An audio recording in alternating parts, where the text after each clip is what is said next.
in every direction closed. That's going to reduce down to about 1 block by tomorrow morning, hopefully in time for the morning commute. That's still going to be determined based on the needs of fire and rescue for their work zone, for the hydrants they need to access, for the equipment that they need so they can work safely.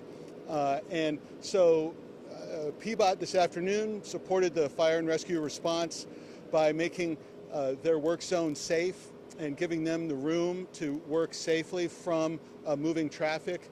And our crews worked in real time to establish that perimeter.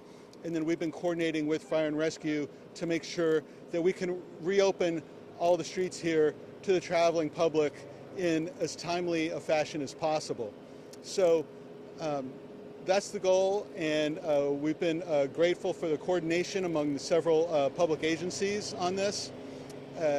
In addition, we've got PBOT traffic engineers designing some traffic control plans that may involve some signed detours that help folks get around the area.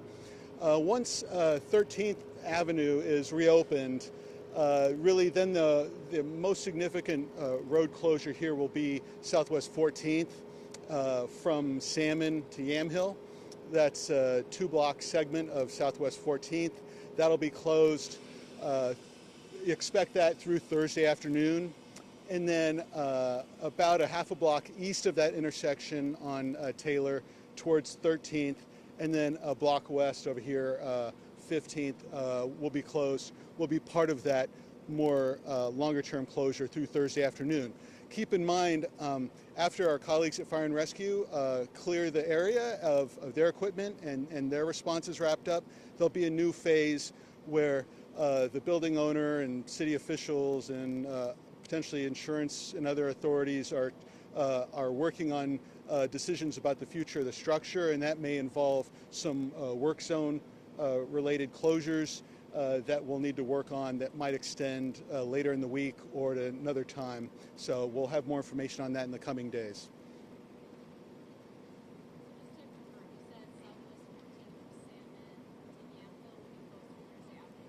Yes. Yes, in that 13th, we're hoping that depending on the needs of fire and rescue, they may be able to open up part of that west of 13th and be able, because there's an on-ramp there. So folks can go south on 13th and then west on Taylor, right there to access 405 South. So that's really the main transportation disruption right now that we're hoping to then free up by tomorrow morning. And then we'll have that tighter closure through, we think, Thursday afternoon. And we'll be working with Fire and Rescue. And as they are able to open up those street segments, we'll make those available to the traveling public and work with them to make sure everyone's safe. You bet. Thanks.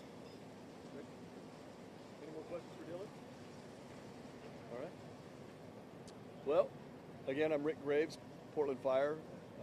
I'm here I'll tell you what happened today and where we go from now. So as we all know, we had a pretty significant fire in this apartment complex just behind me. That came in about 10 a.m.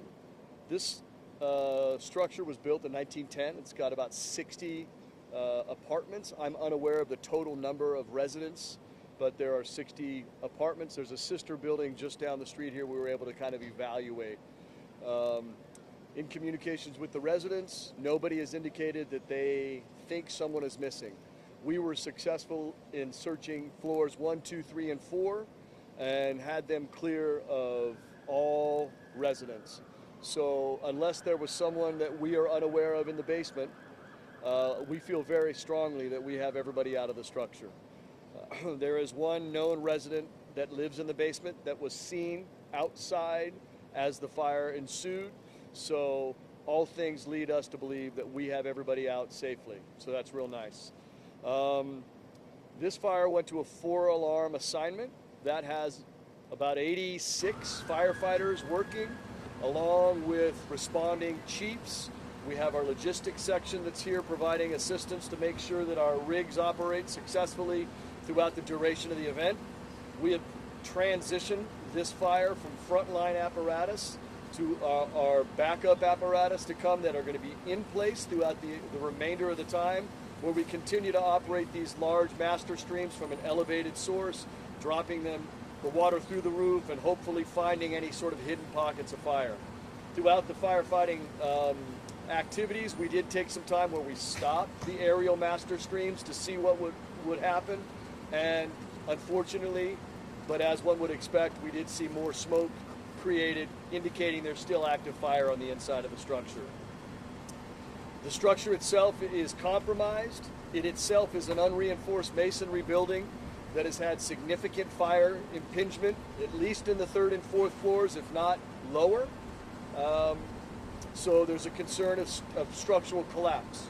With that concern of structural collapse, as well as our work crews, we have that spear of streets that are restricted access that Dylan spoke of earlier. As we can tighten that up, we will tighten that up to allow for easier, faster usage of our streets and our sidewalks. But while it's an unsafe situation for anybody, we're going to keep this area closed down and restricted to access. In this fire, we had a few moments of, well, we had rescues that were affected immediately upon arrival. There were residents on the fire escapes where first floor fire escape, 3rd floor fire escape immediately were rescued on this address side, on the Taylor side. And then we had both from the side that's on the 15th and the side that's on the 14th side, we had rescues affected through ladders, both humans and pets. So pretty successful work done by the part of the folks that I work with, Portland Fire and Rescue. Super impressive, very seamless. The chief on scene did an excellent job of keeping control and his span of control, and continued to add more chiefs to control units to make sure we were successful in suppressing this fire, but not only successful in suppressing this fire, but in fact saving the 2 structures to the south. You can see that that's a very, very close distance between the structure that was on fire and those 2 wooden structures that are just to the south. They're relatively undamaged. A little bit of smoke damage, a little bit of water, but no active fire on the inside of that. And upon evaluation from structural engineers of this particular building, they will be able to re-inhabit their homes, and the businesses will be able to operate. I mentioned an engineering evaluation. There will be a need to transition into having a building engineer evaluate this to see what the potential collapse is from the wall that is on the south side of this structure that would affect those 2 buildings that are just to the south. We've been here about 6.5 hours, I guess now, and we're paring it down. We're bringing crews in. We need to make sure we thank all of our partners in this. Aside from PBOT and ODOT, we certainly had our dispatchers at BOAC keeping us informed and aware of what was going on. We had Bureau of Environmental Services contacted. The basement had some diesel and oil furnaces, and with the amount of water that got into the structure, it made the basement a swimming pool, which then elevated that oil and it was flowing down the street. So we actively blocked off the sewage drains, so we were hopefully able to direct that, or keep that oil and diesel fuel out of our water system. Additionally, Portland Police was exceptionally helpful in maintaining security of the scene, keeping people out that were very interested in coming in. Hopefully I'm not forgetting anybody. I do want to make sure we thank our neighbors to the west, Tualatin Valley Fire and Rescue. They not only helped us staff stations, they actually sent a crew here on the 4th alarm that actively worked in suppressing the fire. We had crews from Vancouver coming across the river and staffing our stations on the north side of town. We had our partners out east, Gresham, staffing stations in the east part of town, and Clackamas in the south side of our town or city. And it's called mutual aid, and it's typical. All fire service does it, but you need to recognize it's awesome when it occurs. We reach out to them. They immediately moved their rigs in to help maintain coverage, because while this fire was going on, we had a fire out southeast 146th and Harrison. So just because one fire happens doesn't mean another isn't occurring, or medical issues, or traffic accidents. We tried to limit the traffic accidents as a result of the smoke that was banking down onto the freeway throughout this incident. So we closed 405 going both directions for a while. It is now open to traffic except the exits that are closely accessing this particular area. Those will be not used until deemed safe once we're able to tighten our scene up, utilize some hydrants that are closer, and not have so much hose on the ground. We had thousands of feet of hose on the ground, and as Dylan said, we had 3-block area totally closed off with fire apparatus and hose and members working. It was an incredible effort by the 100 responders and all of our help from our logistics section, making sure that they brought food to the firefighters, and they made sure that our rigs are ready to operate continuously throughout events like this. As I said, we've transitioned into backup rigs, so now as we maintain the scene and continue our suppression activities, we'll have crews come out for periods of 2 or 3 hours, and they'll operate what's going on, and then they'll be replaced. Another rig will drive down, that crew will leave, but the apparatus that is here will remain in place and operating the entire time. And our logistics section staff with our emergency vehicle technicians will periodically come down and evaluate the rigs to make sure that there aren't going to have any problems in operation. Any questions? A few blocks from here, a woman was claiming that her son lived in the building and has already been arrested in connection with the fire. Can you confirm that any of this might be an arson case? I can confirm that this fire is under investigation, under an active investigation right now, and that's all I have to share. This building needs demolished. Who takes care of that? Is it the building owner? What does it look like to determine that? So that would be under the Bureau of Development Services. They will, in conjunction with the owner, evaluate utilizing structural engineering experts, and if it's dictated that it needs to come down, that will come down at the expense of the owner, and the owner will determine what crew that they will utilize for that. And this is all based on my history of this position. That's what I'm used to. So it could be different, but based on past experiences, that's what occurs. You mentioned it was under investigation. Do we have an idea of where in the building exactly? The fire was initially reported to have started on the 3rd floor. And so just clarifying, it's still unclear if it's going to be demolished or... Totally unclear. Okay. There's no roof on it. I mean, it's a 115-year-old building, unreinforced masonry. I would guess that any sort of development would fall under current code, which would necessitate quite a bit of rehabilitation in order to make this shell operational. My guess is that economically it's probably a choice to drop to the ground and rebuild something would be my guess, but it's way out of my wheelhouse, right? I'm just totally guessing. I take it there's no fire extinguishers in the building or water sprinklers? There is a sprinkler system for the egress. It is required to have fire extinguishers in buildings of this nature, a certain distance apart from one another, and those are inspected regularly by Portland Fire and Rescue. If we are finding that a building is deficient in any of the requirements, we refer that to our fire marshal's office, which then takes stronger steps in mitigating and enforcing what the current code is for occupancy in a dwelling like this. So is this building currently up to code then? This current, Or not this second, I am unaware of the status of any fire inspection results for the past 2 years, and those are done every 2 years. We're required to have structures evaluated and inspected.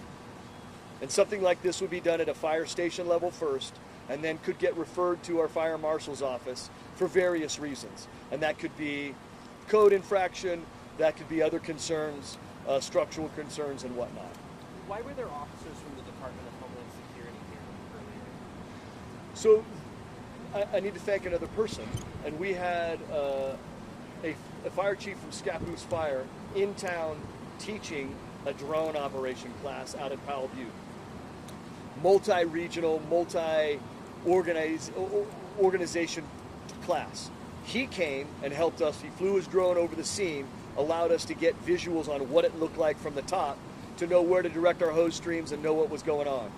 So thank you to Scappoose Fire for providing that assistance to us. My guess is the Department of Homeland Security was part of that class and just happened to come on. Gotcha. Yeah, we had no need for interaction with them here. So guessing. Do you know, does someone need a security card or anything to get into this building, or is this a free roaming building?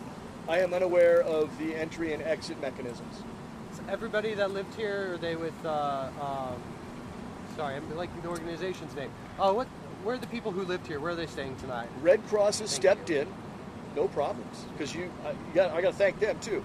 Red Cross has stepped in, and when the fire of this nature occurs, at this size and this number of residents that are displaced, they work with the city and county to find an available shelter to provide extended respite until a pathway out of where they are is fashioned.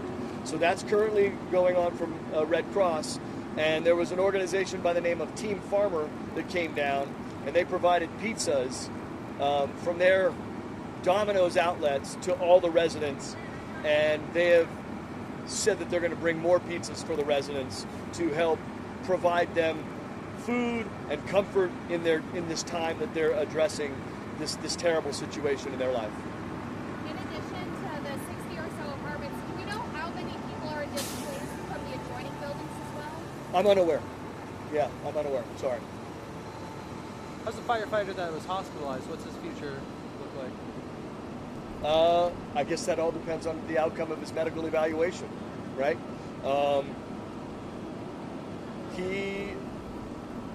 I don't know the level of concern of his medical condition, and if it's something that is going to limit his ability to work on the front line. We have opportunities to work 40-hour-a-week jobs in the fire marshal's office and whatnot. So he has a pathway for employment if it's determined that his physiological condition does not meet the stress or demands of the job. There are options for him to continue to maintain employment within Portland Fire and Rescue. No, a different guy. The firefighter was injured in the face. That guy, he just put his helmet right on and went back to work. Just another firefighter on scene who was having a little bit of a cardiac concern, elevated blood pressure, and out of an abundance of caution, he was transported to the hospital and is being evaluated, of which I don't know any results. I saw him probably around noon. I am unaware. Yeah. Any other questions? So, hey, thanks for helping us share the story. This is, an unfortunate situation. It's something we train for, we plan for, and I think the rescues show that the work we put in is well worth the time we put in. This is why we do what we do. That structure is why we do what we do. So I am incredibly impressed with the people I work with and their efforts today and as we continue forward. So thanks for helping. See you on the next one. Thank you, Rick. Thanks, Rick. All right.